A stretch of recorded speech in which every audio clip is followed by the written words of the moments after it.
الحمد لله وكفى وسلام على عباده الذين اصطفى أما بعد فأعوذ بالله من الشيطان الرجيم بسم الله الرحمن الرحيم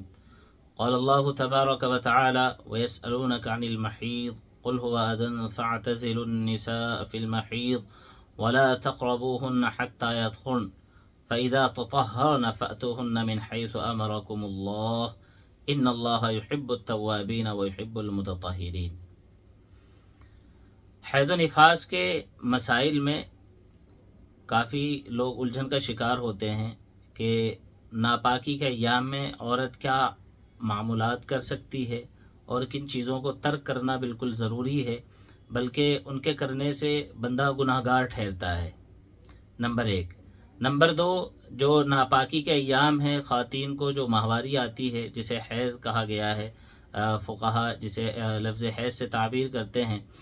تو اس کی کم سے کم مدت کیا ہے، اس کی زیادہ سے زیادہ مدت کیا ہے۔ ایسے ہی ایک نفاس کا مسئلہ ہے، نفاس کی کم سے کم مدت کیا ہے، زیادہ سے زیادہ مدت کیا ہے۔ حیض کہتے ہیں عورتوں کو جو ہر مہینے جو خون آتا ہے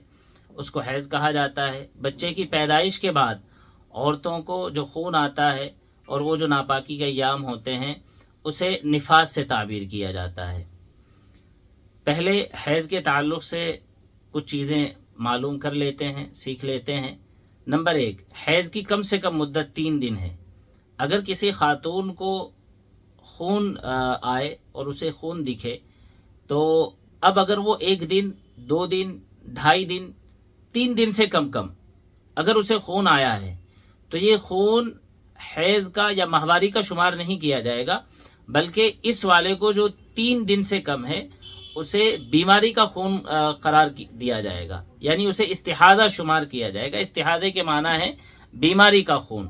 کہ اس کا کوئی بھی سبب ہو سکتا ہے، واللہ عالم بالصواب، البتہ یہ حیض نہیں ہے۔ نمبر 2، اگر خون 3 دن سے زیادہ آیا ہے تو اب یہ دیکھا جائے گا کہ وہ 4، 5، 7 دن آیا ہے تو وہ حیض شمار کیا جائے گا، چنانچہ 10 دن سے کم ہو۔ اگر 10 دن سے بڑھ جائے گا تو پھر سے 10 دن سے مزید بھی اسے استحاضہ ہی شمار کریں گے، بیماری ہی کا خون شمار کریں گے۔ اب یہ جو گیپ ہے 3 دن اور 10 دن کے درمیان کا جو گیپ ہے،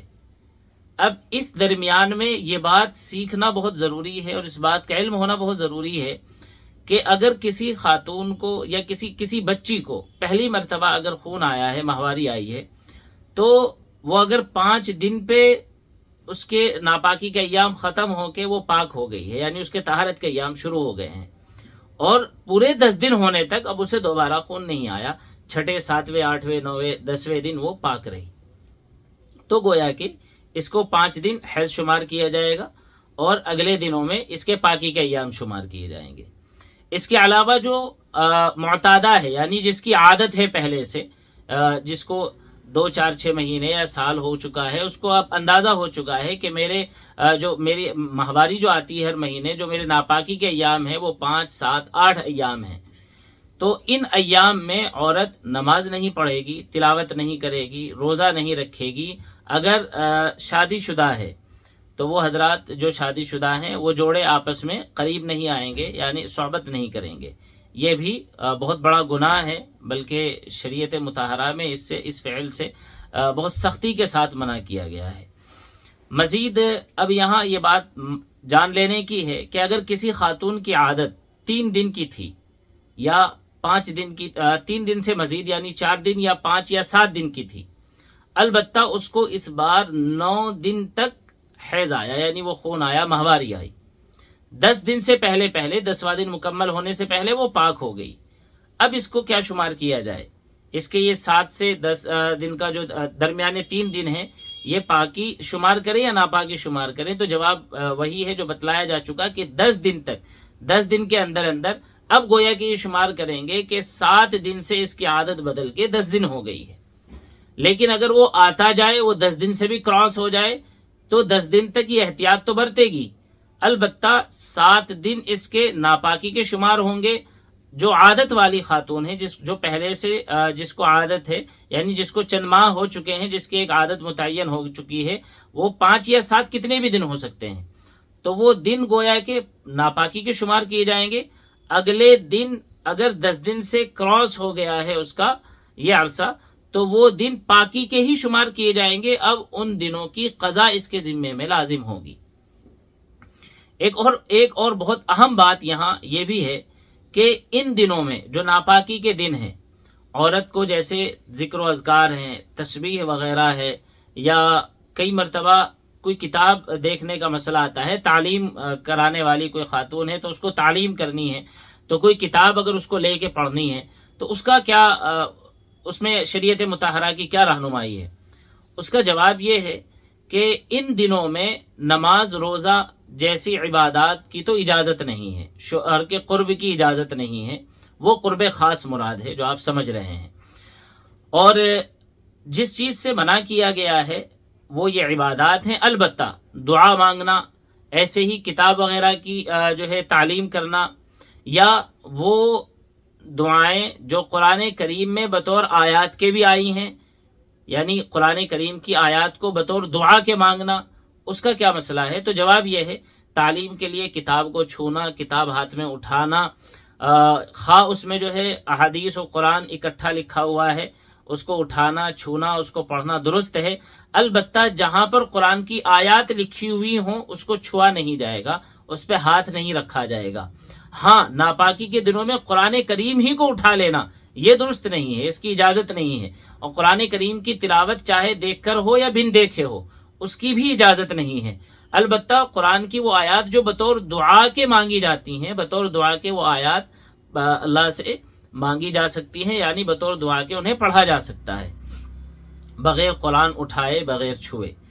اور مزید ایسے ہی تعلیم وغیرہ کرنے میں بھی کوئی حرج نہیں ہے، تعلیم کی جا سکتی ہے، ہاتھ قرآنی آیات پہ نہیں لگایا جائے گا. یہ حیض کے تعلق سے چند ایک نکات تھے. اور مزید نفاس کا مسئلہ ہے. نفاس یعنی عورت کو بچے کی پیدائش کے بعد جو خون آتا ہے، اب اس کی بھی دو صورتیں ہیں. نمبر ایک، کسی عورت کو خون آیا، پورے 40 دن جو ہے اس کے ناپاکی کے گزر گئے اور 40 دن سے بھی کراس ہو گیا، اب اس کے کیا احکام ہیں؟ یا کسی خاتون کو وہ 2 3 4 10 دن میں ہی پاک ہو گئی اور اس کو خون آنا بند ہو گیا، اس کے کیا احکامات ہیں؟ جیسا کہ عورتوں میں یہ سننے کو ملتا ہے کہ صاحب یہ عورت تو 40 دن تک 40 دن مدت ہے ناپاکی کی اور 40 دن تک یہ کوئی عبادت نہیں کرے گی، کچھ نہیں کرے گی، نماز روزہ قرآن سب اٹھا کے رکھے گی. اس کا جواب یہ ہے، نفاس کی اقل مدت یعنی کم سے کم مدت کی کوئی تعین نہیں. کسی کو 1 دن بھی نفاس کا خون آ سکتا ہے، ناپاکی کے ایام اس کے 4 دن بھی ہو سکتے ہیں، 8 دن بھی ہو سکتے ہیں، 15 دن بھی ہو سکتے ہیں. البتہ جیسے ہی وہ پاک ہو جائے گی فوراً غسل کر کے وہ اپنی عبادات اور اپنے معمولات کو شروع کر دے گی. مزید یہ کہ جو 40 دن کا مسئلہ ہے، اس کی جو زیادہ سے زیادہ مدت ہے وہ 40 دن ہے. اب اگر 40 دن کراس کر جاتی ہے یہ خاتون اور اس کی جو ناپاکی کے ایام ہے وہ 41-42ویں دن پہ بھی پہنچ جاتے ہیں، اب 40 دن سے زائد ایام وہ استحاضے کے شمار کیے جائیں گے، یعنی اس کو بیماری کا خون قرار دیا جائے گا. چنانچہ ان دنوں میں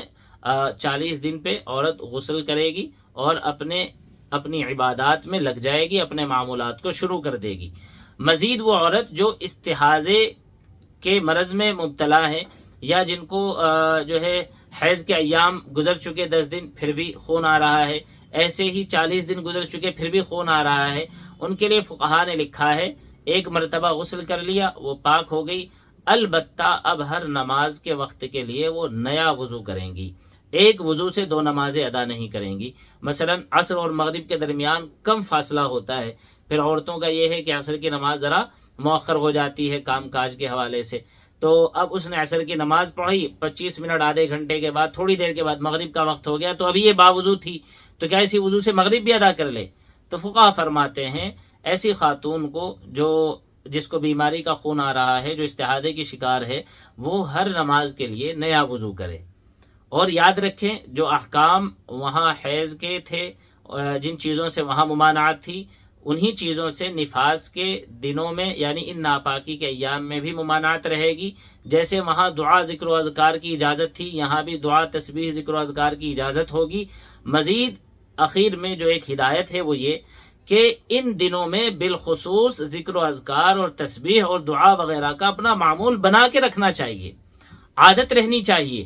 چونکہ جن دنوں میں آدمی، ان دنوں میں کافی سستی ہوتی ہے اور آدمی جو ہے وہ معمولات کا جو سلسلہ تھا اس کا وہ کٹ جاتا ہے، بیچ میں انقطاع پیدا ہو جاتا ہے، فصل آ جاتا ہے،